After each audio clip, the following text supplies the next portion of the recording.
So good afternoon. My name is Jesus Padilla. I am the program manager of the Florida SBDC at FIU. I would like to welcome you for today's webinar. It's really exciting. We have a great presenter, Adriana Madininan, and presenting today's presentation to enhance your business growth and how to find the key steps to create a successful business venture. In addition, the Pino Global Entrepreneurship Center and the Florida SBDC at FIU, we currently have an ongoing competition that is really exciting for you, that we strongly encourage you to participate, which is the Miami Herald Startup Pitch Competition. This has been formerly known as the Miami Herald Business Plan Challenge. That is a signature program for the Pino Entrepreneurship Center.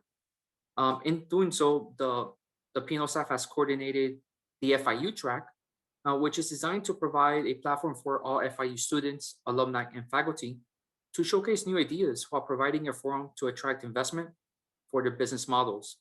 The business model must prove itself that it has sustainability, along with the demonstration that it possesses and acquire the resources to actually launch and be viable.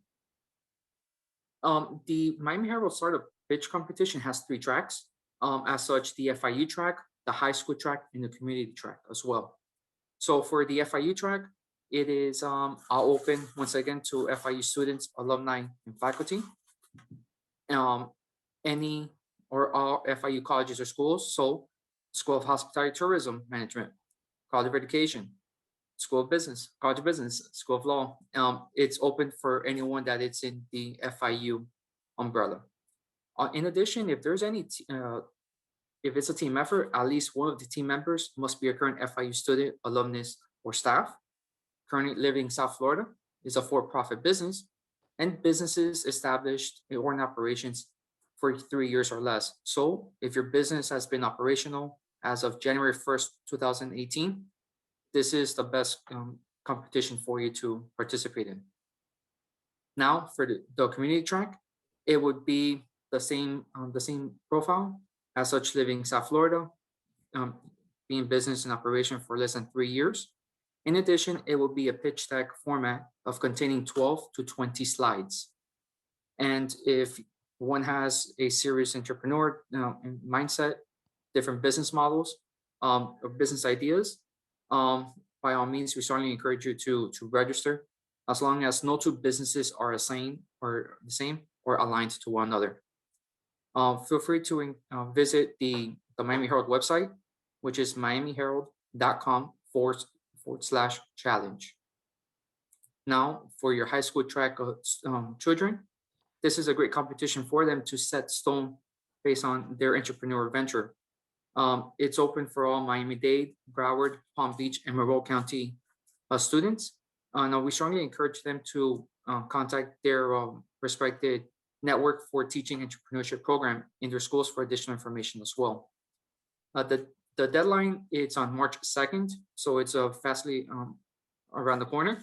The winners will be announced in May. In addition, on Thursday, we'll be having an info session, which I'll be able to provide it in the chat with the link, as we'll go more in depth as to what is entailed for the pitch deck, so you'll be able to participate should you be interested. And a little bit about the SBDC and our services. It's a no-cost business consulting for you, as we have in business incorporation, marketing, business planning, access to capital for you to grow your business. Once again, it's confidential, it's no cost, and if there's any particular questions or concerns throughout today's webinar, don't hesitate. Shoot us a quick Q&A in the Q&A option. And put your questions, and we'll be more than happy to answer them for you. And then throughout the presentation, any Q&As, we'll be going through them. And at the end, we'll also have an opportunity to answer your questions as well. Now we have a great keynote speaker, Adriana Madininan. She is one of our consultants at the Florida SBDC at FIU, and she's here to present today's webinar. Thank you, Jesus. Let me share my screen. Please, anybody that has questions, please feel free to write them in the Q&A, so Jesus can let me know that you have a question. Today, we are going to talk about the key steps for setting a successful venture. And I'm going to start with a story. Like any tree, a business starts with a little seed that gets into a fertile soil.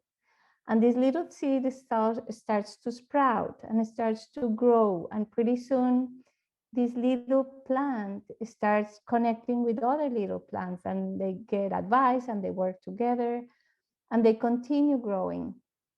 They become stronger.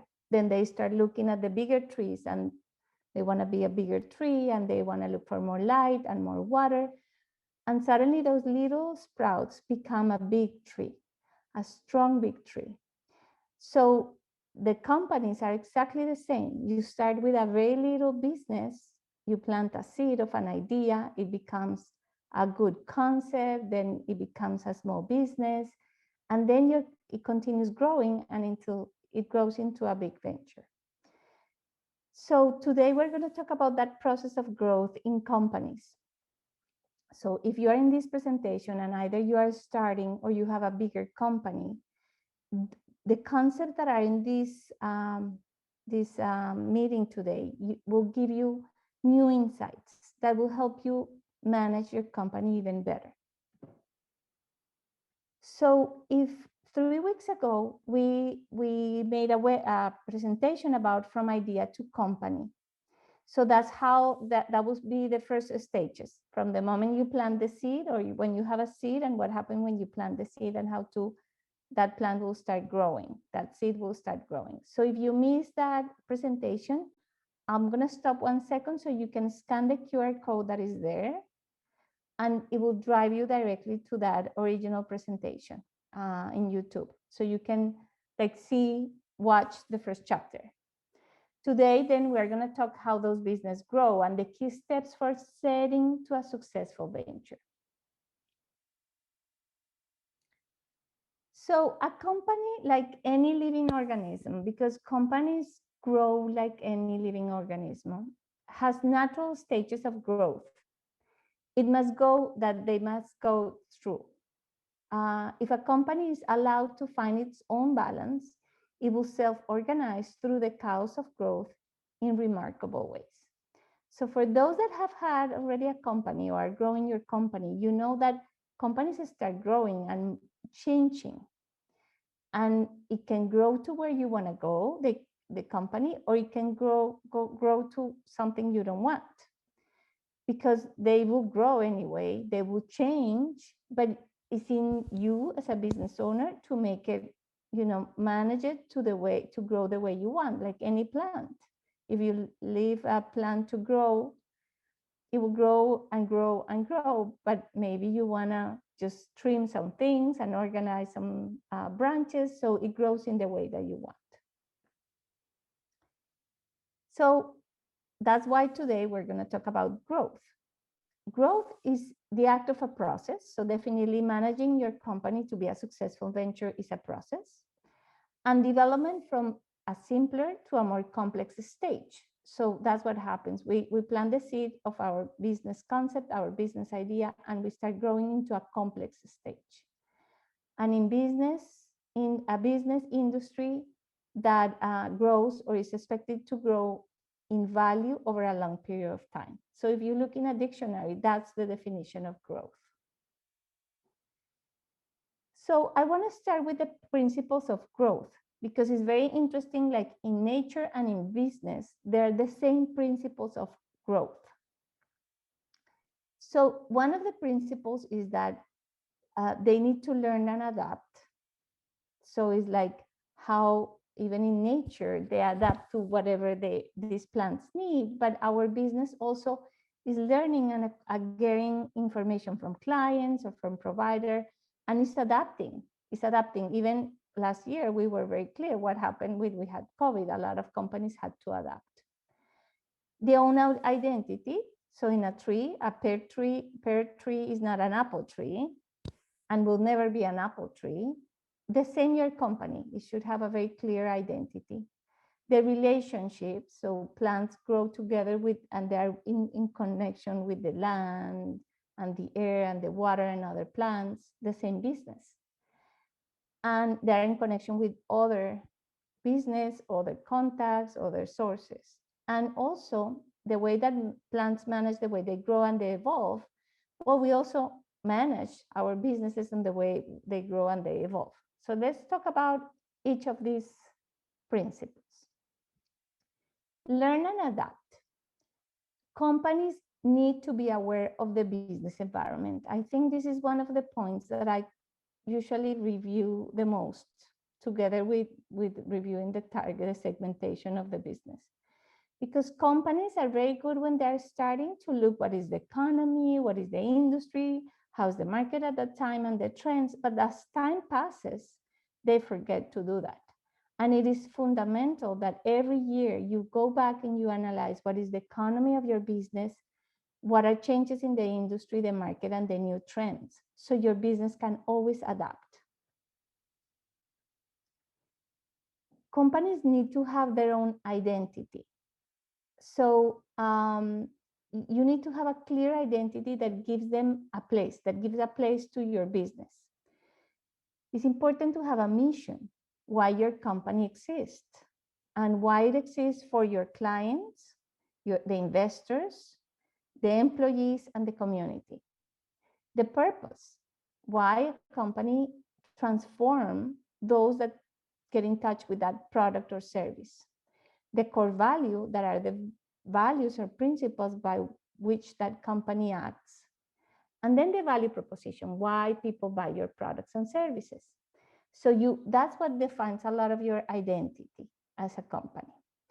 Please be aware that all of you will get these slides, so you can have all these specific topics in a list if you need them.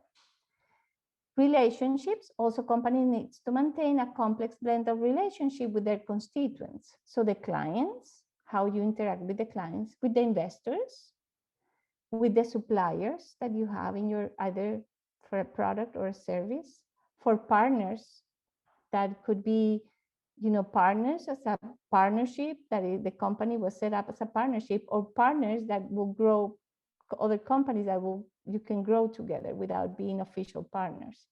And the community, because every company, doesn't matter what they do, they have an impact in the community. Finally, manage the growth of evolution. So every company needs to have a business strategy, to have a clear vision. Where do you want to be in 3 to 5 years? An annual action plan. What is the plan for your company for 2021? What are the quarterly objectives? How are you going to measure with the key indicators those objectives, if you achieve them or not? So how you measure the performance of your company and the team assessments.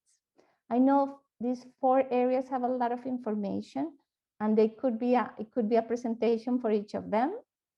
But definitely, since they are the roots of your business, if you need, those principles are the roots of your business. If you need help with those roots, let us know. At the SBDC, we can help you organize all those roots. Okay?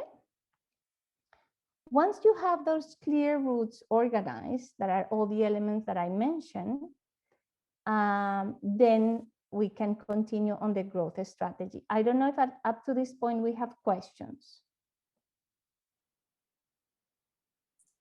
You're good. Okay. So not only how you plant the roots of your tree will impact the way you grow, but also your approach, how you approach or consider your business will determine how you will relate to it. So the approach, imagine like the trunk of your business. So there are 2 approaches in business. You can have the problem approach or the model approach. The problem approach is when management looks at a business as something that has obstacles and problems that need fixing. And it's a symptomatic approach that it looks at the parts and how to correct them with a specific solution. So I want you to think now, if you see your business that way, you know that my business is I have a business, but it's usually a lot of problems that I need to be like putting down fires all the time. That's the problem approach. If that's the way you see your business, that's a problem approach. The other one is the model approach. So, and that's when management looks at a business from a perspective of an ideal business. When I have a clear business of what it should be and a framework that I'm going to use to provide integrated and holistic, it's like holistic way that I want to integrate and connect all the enterprise and the way I expect to that my company will reach its highest potential. So when I have a very clear plan and I know, okay, in year 1, year 2, or year 3, this is where I want to be. So it's a more informed perspective when you look at the whole of the company. In fact, what happens is 85 to 90% of the companies are caught up in the day-to-day reality of the business. So most of them tend to be problem approach. But the best solution to manage a company and to make a successful venture is not only to have a problem approach, so to know that you have to look at the parts and solve them when they need solved, but also a model approach, a holistic. So you need to combine both to be very successful as a venture. So once again, the approach is how you see your business. So from this presentation on, the idea is that you leave this presentation seeing the company in the way that it has situations that you need to fix, but also situations that you have a clear vision where you want to go and you start seeing the company more holistically. It's like when you have a child or you know someone, you can see a person just by only the issues that need to be improved, or a holistic person, you know, it has strengths and weakness, but there are also opportunities for that person and there are maybe threats. So all of them is how you look more holistic your business. So there are 3 ways, and I don't know if there are questions related to the approach. Any question? No. No? Okay. So there are 3 ways to grow your venture. And as I said, this presentation is a lot of concepts that will be needed for you. The more you understand them, the easier will be to grow your company as a very successful venture. So the 3 ways to grow your venture are gates, that I'll explain in a minute, stages, and patterns. If you learn to read, that's like when you learn to read, you know, the vowels, the consonants, and the rhythm of the phrases. So if you learn to read your business, you will make it even more successful. So there are 3 gates that is very important that you are always aware. So 3 gates is like 3 ways you can nurture your company. So let's imagine like a plant, it needs sun, water, and soil. Well, your business also needs 3 gates, 3 ways in which it nurtures. And the way those 3 gates are the process gate, and the process gate is whenever you work any key activities, when you know you are very clear on the key activities of your company and how to nurture them. You have optimal processes, so you are always improving your processes, and that you are aware of a good network of partners and suppliers, so you know how to connect with the right partners and the right suppliers at the right time. So remember, process gate, everything related to the process. The next gate is something called the people and resources gate.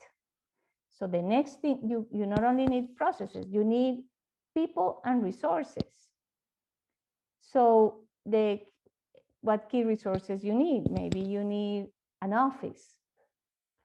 Maybe you need an office manager. So what resources do you need? The correct structure. Am I alone or do I need a team underneath me? And a proper communication. That's the people and resources gate. Finally, the revenue and profit gate. That is, do you have a defined customer and product and service? How are you engaging with those customers? What channels are you using to get those clients? If you have a brand and if you have a good service, and then that will get some revenue. that if you manage properly, you will have profit. Many times at the SBDC, we get a lot of people requesting only for this gate, for the how can I get more capital, more money? But in reality, a company needs to be nurtured in all the other areas. And we can help you also whenever you need in all the other areas in the process or with the resources, with the people or other advising other resources that may help you.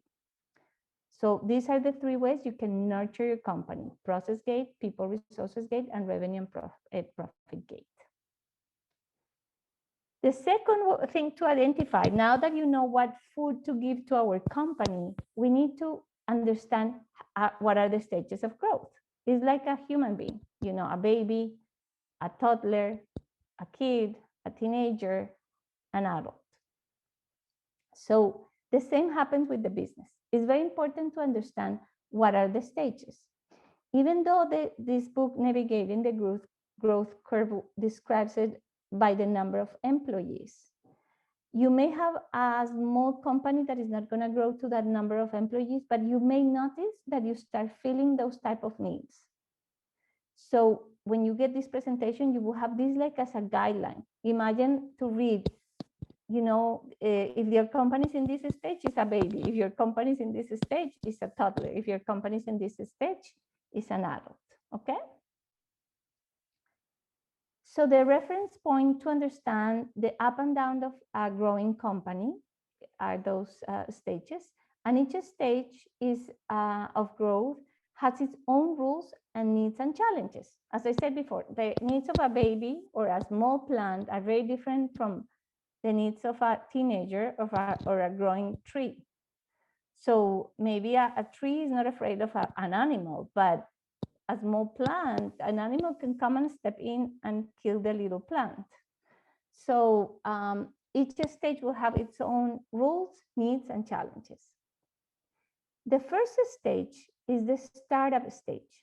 It's supposed to be between 1 and 10 employees. But remember, maybe you will never have a company with 10 employees. But at the beginning, you will suffer the same that a startup stage. So usually at that time, you have one manager and you don't have executives. You have something called bill protection ratio that I'm going to explain in a minute. So that's the ratio when should I take risk or should I be more conservative, let's say in that way, more analytical and conservative. So as you can see, in the startup, you want to be building, innovating, growing, taking risk. That's why the building protection is 4-1. The most important nutrient that you have to give to your business at that time, so the gate focus, of course, there are 3, and the order for this stage is profit, people, resources, and process. But I have highlighted profit because it's the most important. You need to make sure when you are having a startup that you are really getting clients and offering your products and services and selling, so you are getting money in. That's why the pain points when your company is a baby is, do you have enough cash flow? It's kind of, I put cows into quotes because it's not cows, but it's changing. It's kind of messy. Sometimes we wake up and we don't know what to do with certain situations that appear in the company. It's very slow, the product development, because at that time we are improving our service or our product, so it's slow. We are learning how to do it better. The go-to-market is complex, especially if the business doesn't have a good segmentation. The best way to have a strong go-to-market is when you are reaching the right people for your business. Is limited capital of growth. Sometimes it's difficult to get capital. For instance, here in the US, I'm not saying that that's all the time, but that's overall the rule. When companies have less than 2 years, like banks will ask for at least 2 years. And also improved sales becomes every day very important. You can see that I have a dotted line in red with float zone. I will explain that later. But that's when you are a baby, so that's what you need. The stage 1 is a startup. When you pass that startup stage, let's say maybe you have reached the 10 employees, or maybe you have been already in the market for 2 to 3 years and you start catching up, it will go to the next stage. But before I go to the next stage, I want to go into detail to talk about the builder and protector ratio. So when you are in the builder mode, when you are taking risk, when you are aggressive in business, when you are being visionary, when you are working kind of a chaotic environment because you are reinventing, and you are doing more and planning less. So it's a lot of execution. When the company gets in the protector mode, you are careful and cautious of what you are doing. You are being more analytical, and you are checking everything and valuing every method that you are using. You are making a lot of intuitive decisions and a lot of focus in the process. That's why you can see the builder is more in the creative mode, but the protector is more in the thinker mode. I will say it that way. So as I said, once you get to the 10 employees, or maybe you have reached 2 to 3 years and the company is really already moving, you go to the stage 2, that is ramp up, or that is the growth. So is that when you are maybe between 11 to 19 employees. At that time, usually you have one manager, one executive, and if you see, the builder to protection ratio changes a little bit. So it's less strong how innovative it is. It becomes a little bit more protective, but it's still very innovative at that time. And the gates are profit, process, and people and resources. As you can see, even profit continues being the most important nutrient, but in comparison to the startup, then process is the second most important nutrient. In the startup, the second important nutrient was the resources and the people. Here, the second important nutrient is process. At this time, the company has more people, so they need to start establishing processes too. So the key pains at this stage are hiring quality people to be able to grow, improve sales. Remember that improve sales, there are only 3 ways to improve sales. Either you increase prices, you sell to new people what you currently do, your products or services, or you sell more to your current customers. That's the only way you can improve sales. You are at that stage, you're still looking for cash flow, and between the leadership and the staff starts happening like a gap. As a business owner, it's very different when I have only one employee than when I have 15. So usually it starts growing like a gap in that communication. Also, it's still a limited capital growth because it's difficult to sometimes access to capital. This access to capital, I'm putting an asterisk because like at the SBDC, we have other ways that we can redirect you to different resources, but overall, it's easier when the company are more mature. Again, the dotted line, I will explain it in a minute. After this stage, companies will go, remember the other one was a float zone, this is a wind tunnel, I'll explain it in a little while. And then when we move to stage 3, so we had a startup, we grow a little bit, the ramp up, then stage 3 is the delegation. Usually a lot of companies miss this stage. And the delegation is when your company has 20 to 34 employees. Or when your company, even though it's not that big, started maybe producing enough that you need the team to be more autonomous. So if you decide maybe your company is not going to have more than 10 employees. Also, I want you to think, when I say employees, I'm not only talking about direct employees, it could be 1099s, it could be part-time people. Employees means the level of complexity of communication within the company. So at the delegation stage, by then you should have 3 to 5 managers, 1 executive. And if you look, the builder to protection ratio has changed. It's equal parts of building and protecting. And the main nutrient that you need at that time is people and resources. You really need to nurture your people. You need to make it to learn how to delegate, how to make people autonomous. Then profit, the money is still very important, and then process. The pain points will be that at that point, the staff start buying in. The staff is not only there for you, but because they like to be in your company. Again, the leadership staff gap, you have to work on it, because maybe your first employee that was so used to talk to you every day personally, now it cannot happen because you are busy managing the company and you have many employees. Quick business design, usually at this stage, the design of the company has to be revised.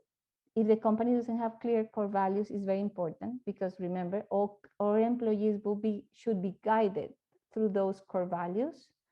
Sometimes it's a culture resistant to change. So some employees want to adapt what you want to do, and some others they don't. But if you don't go through this stage 3, you as a business owner become your own bottleneck. So that's very important. I notice a lot of companies that when I review are in stage 5, but they skip stage 3. And that's why they don't grow anymore. So this stage is super important. And after this stage to cross, you will cross the float zone. I noticed some Q&A. Let me see. I cannot see them. Yes, Adriana, so one of the questions is, are these gates happening simultaneously, or do some happen before others? Okay, the gates Yes. happen at the same time. So the nutrients are all the time there. So you always have to be nurturing the people, the resources, the profit and the process. That's the gate. The stages, no, they don't happen at the same time. It's like you are not a kid and a teen at the same time. You are a kid, then you're a toddler, then you are a children, then you are a teenager, and then you are an adult. So gates, yes. The nurtures, the way you nurture your company, yes. The stages, no. Okay. And then it's a two-part question. It's what are some network partners or lists that we can review to develop those relationships? As such, I'm looking to network, but it's a little challenging finding these circles. So partners, there are 2 ways you can, partners, I could be, let me think. Maybe I sell products for a party.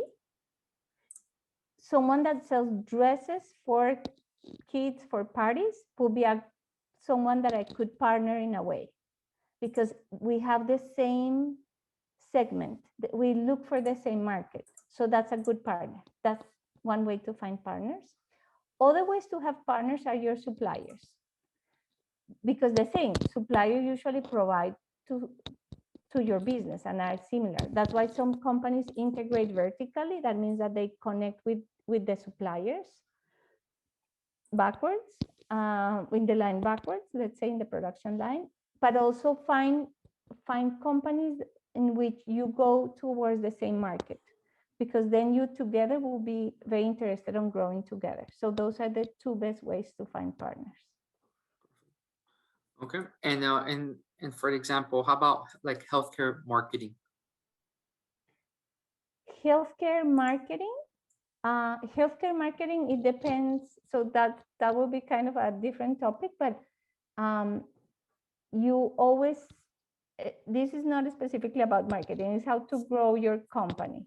So if you are in healthcare, you need to check what stage you are. Are you just very little? You are starting as a startup, so a lot of, probably you will be focused a lot on your profit. At that stage, maybe that's why you're asking about the marketing.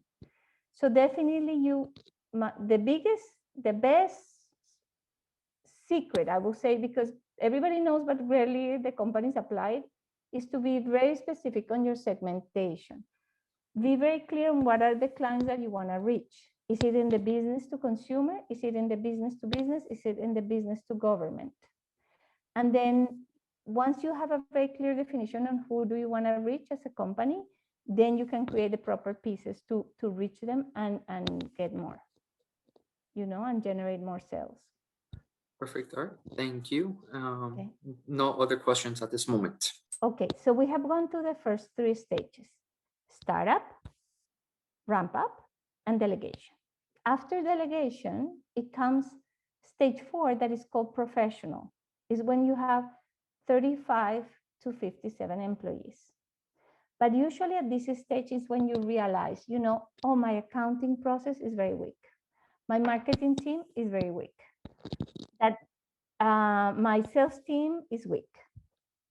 So at this point is when I call it that it looks like a table that has 4 legs. One is operations, one is marketing, one is finance, and marketing and sales. So operation, marketing, and sales, finance, and maybe the administration. So you have like 4 legs. At this stage, what you want is kind of force that each leg start growing on its own.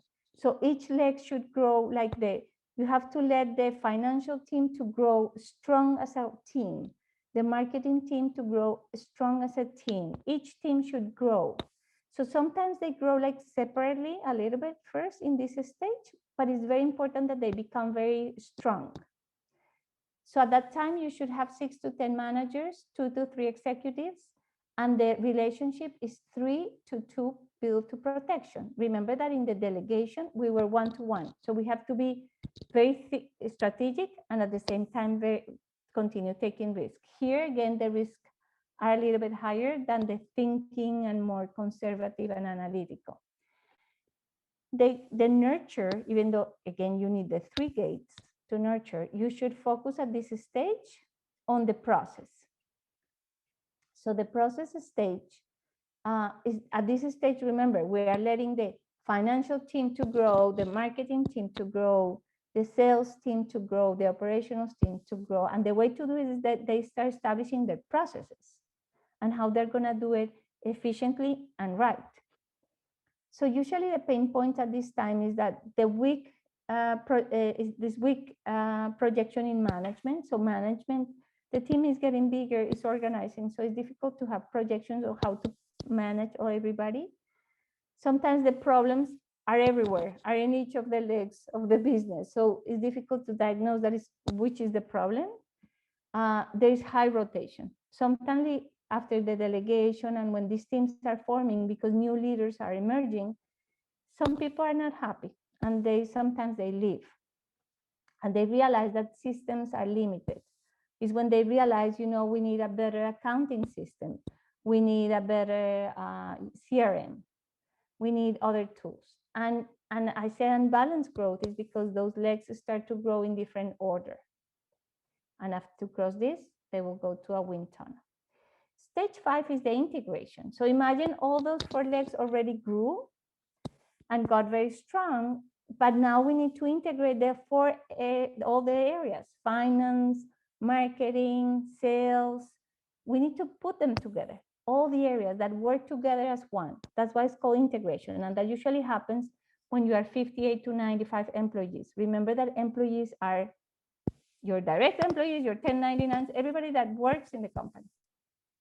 So by that time you have 11 to 16 managers, 4 to 5 executives, and the protection ratio will be 2 to 1. So we are a little bit taking more risk at this stage. The gate comes back to profit. Even though it's profit, people and resources and processes, I want to make sure that the integration will generate more profit. We'll make all the parts working together and will generate more profit. The pain point is improve sales. So how we as all the company together can start improving sales. Sometimes it's difficult visualizing problems. As I said before, the legs were working separately, so now they are starting to work together. Cost of lost experience. At this stage, when companies start getting at this size, what happens is the organization gets expensive. And sometimes they sacrifice good talent for younger talent or not very experienced talent to do the work. So that's something also you have to be careful. How do you build that the people continue growing and there are opportunities when you build the legs and everybody's motivated. Weak business design, because if you don't have a good strategy, that's when you start losing a lot of not only employees, but having issues. Employee training, as I said before, how you train the employees to continue growing, and systematic communication. Remember, we are making sure that now all the areas work together. So what they communicate, maybe they need more systems and they need better tools to do it, and more training. After this, it goes a flood zone.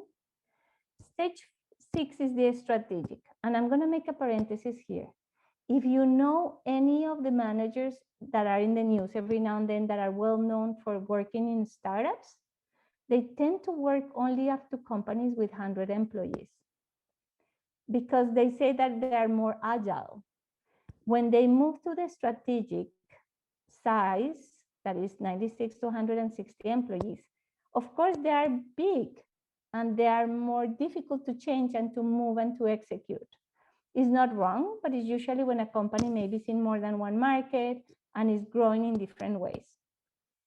So at that time, you will have managers 17 to 26, executive 6 to 8, and the builder protection ratio is 3 to 1. Again, we're taking risk maybe to expand to other markets or to new clients, or we're really going to a next level. And at that time, even though we have the 3 nurtures, the profit, resources, people, resources, profit, and process, the key nurture of this stage is the people and the resources. The pain point is that staff buys in. You want that doesn't matter where you are. If you are in Latin America, but also here, but also in Japan, you want people to be related to the company, by the company. You need to work a lot in staff satisfaction because the relationship of what the money that is bringing, or the profit that is leaving the company, because it's pretty big, it's complex, the costs are high, sometimes doesn't relate to the satisfaction of all the team. It's difficult to maintain a culture when the company is that big. So that's an area that they have to really work. If you got new staff, you have to train that staff based on what you want them, how you want them to be with your vision, your values, your mission. And also you definitely need to hire high quality staff, because even if you are opening these new branches, imagine the tree now having branches, you want those branches to be led with high quality staff. And then you go to a wind tunnel. Finally, we arrive to stage 7, the visionary. Is the one that the study has as the last one. It doesn't mean that business cannot go bigger. But overall, all these sizes that I have mentioned are small business. 161 to 350 employees. At the time, there should be 27 to 45 managers and executives 9 to 15. The builder protection ratio is then again more rational, less risky, and the gate is also people. So we have to focus a lot on the people and the resources, the processes, and the profit. The pain point is the product is not differentiated. When a company is already this size, there are a lot of competitors and fearless competitors. Profits, as I say, companies big also are difficult to maintain because the operation is very expensive.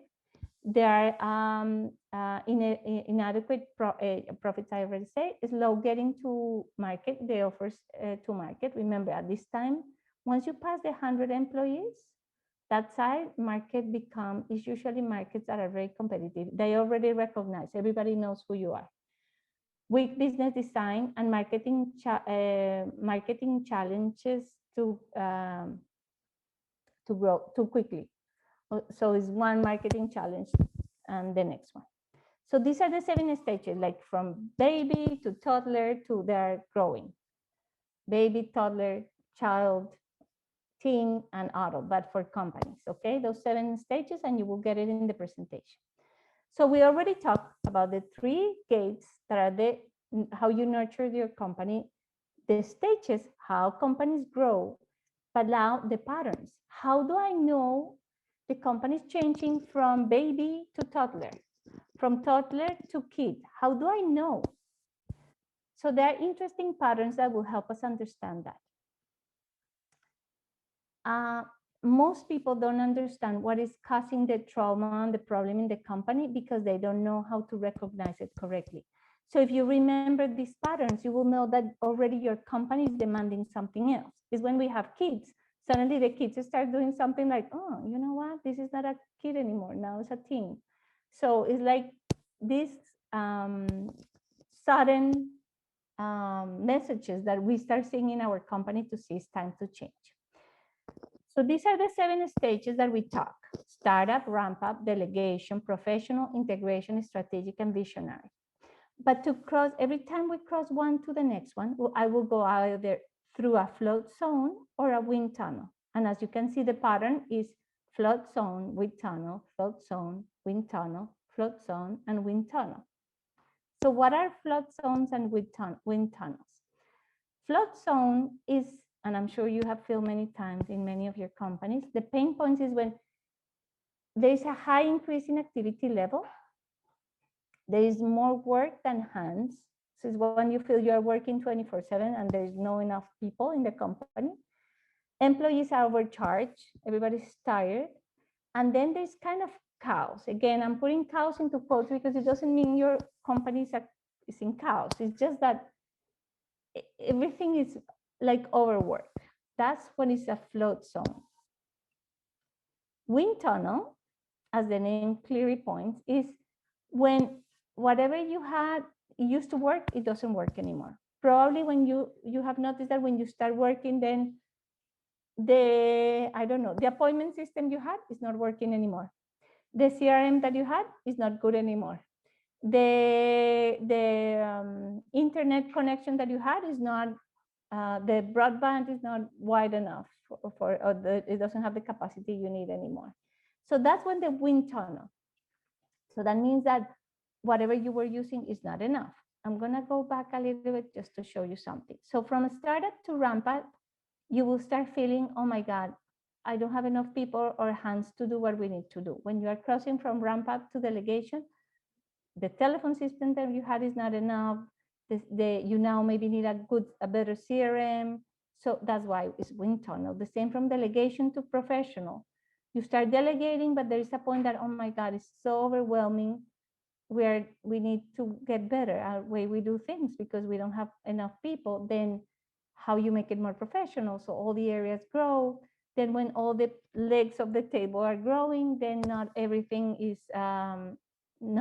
working. Then from integration to strategic, then again a float zone, and then a wind tunnel. Okay.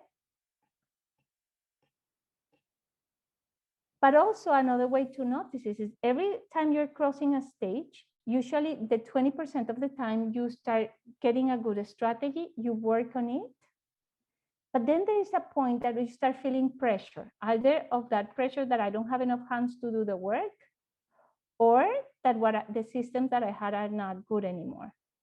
So by knowing these patterns, you will be able to recognize when your business is going to a new stage. And again, the gates, the stages and patterns are the leaves, the flowers, and the fruit. So it's how your business really expands like a big tree. I think there is a question.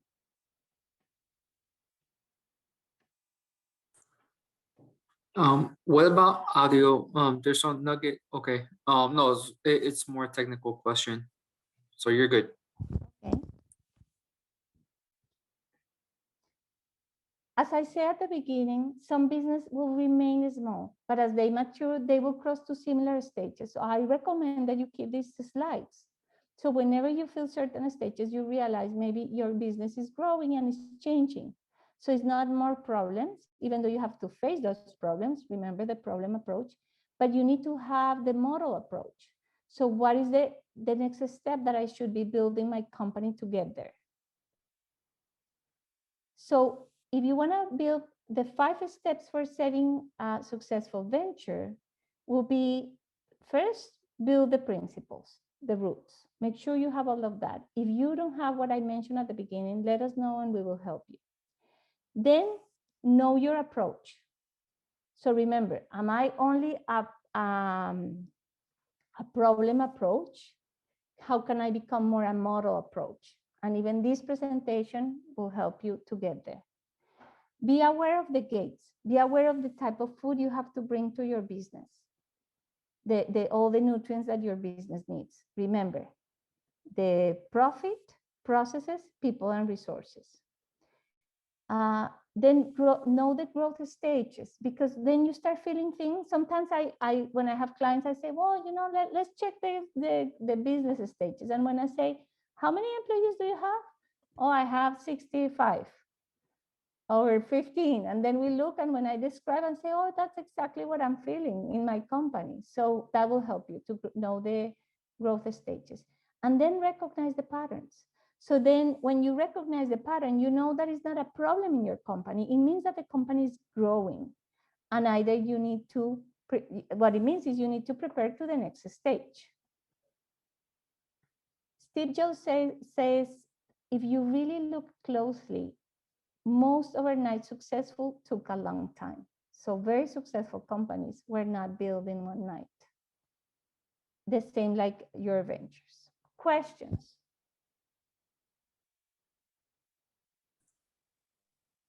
I don't know if there are more questions in the group.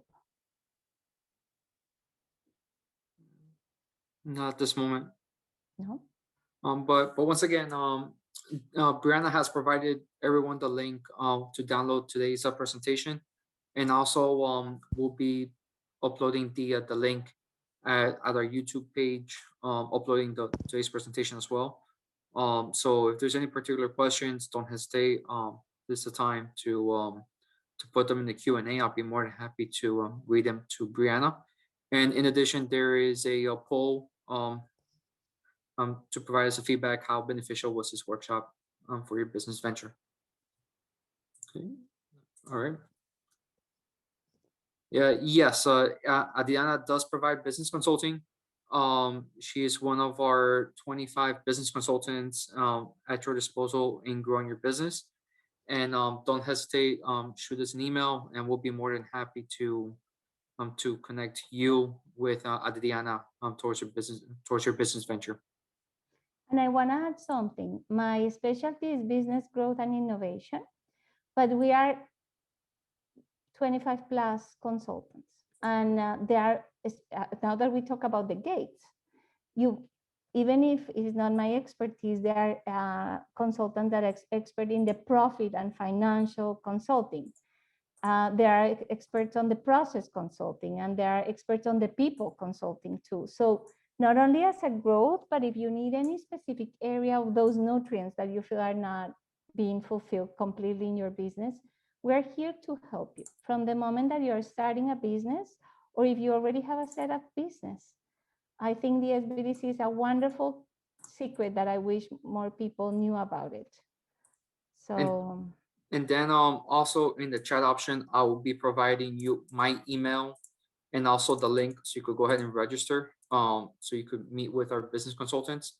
And at this moment, due to COVID, we are doing the meetings through Zoom, via email, through phone call. No in-person meetings at this moment.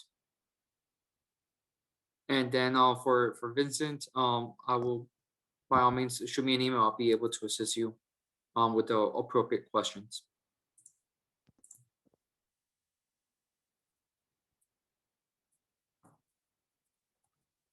So if there's no, okay. Now, again, I have a question for you. Would you hire someone in the startup phase or wait once you have clients? In the startup phase? Yes. Well, not every business starts with only one employee. It depends what you want to do. Maybe some businesses are complex, or maybe they start with partners. But I think it's important that you gauge what is your capacity. Sometimes businesses start with their own business owner doing the business because that's what the company has money for. So remember, you need to make sure you can provide the nutrients to your company, because if you hire someone and you don't have enough sales yet to pay that person, that means that the company will lack of profit unless you have the resources. Some companies start with higher resources and can start with a bigger team. So it would depend on the product, the strategy that you have, and each business is completely different. And how complex is the industry that you work for. So yes, it will depend on that. Perfect. Okay. Do we have any other questions? Let me check. What are good ways to retain employees at the beginning of their relationship with a company? I think it's true that at the beginning is when sometimes people rotate because they don't feel that sure. A good way to do it is to maintain that good communication that you know, okay, this is where we are and this is where we are going. Sometimes companies at the beginning just start doing and doing and doing, but never have a strategy. I think when an employee is here, this is where we are today, this is where we want to be in 3 months, in 6 months, and you are part of the team and people feel committed to be part, that's a good way to retain them. When you are very small, it's difficult to give certain benefits. But remember that the biggest benefit is when people feel committed and feel part of the business. People don't leave the business for benefits or pay. People leave the business because of the boss they have. And I encourage is to motivate your team. Doesn't matter what age they are, doesn't matter what they do. If they feel motivated and that you consider them part of the business, and when they have input, you listen, that's one of the best way to retain people. And then I have one question: is it more advantage to have a women-owned business if there's two female and one male in the startup? Well, it depends what you do. I think the way the market is going, there are many industries, even the government, pushing for disadvantaged enterprises. So at this stage, being a women-owned business is an advantage. Perfect. Okay. If there's no other additional questions, we just want to thank you for attending today's webinar. And yes, I do agree. Motivation does play a big, major role in the employee engagement. So like I said, if there's any additional questions, don't hesitate. Shoot myself an email or shoot me an email per se, and or to Brianna. The webinar for today's presentation will be uploaded this week on YouTube. So like that you'll be able to obtain additional information that you may have missed. But at the same token, I will also be sending you the link so you could register at our center. As I said, we have 25 business consultants that can assist you in the growth of your business. So I want to thank you all for attending, and have a wonderful day. Take care. Yeah, don't forget to download the presentation. It's in the link is in the chat. Thank you, Jesus. All right, Thank no you problem. very All much. right. Bye-bye.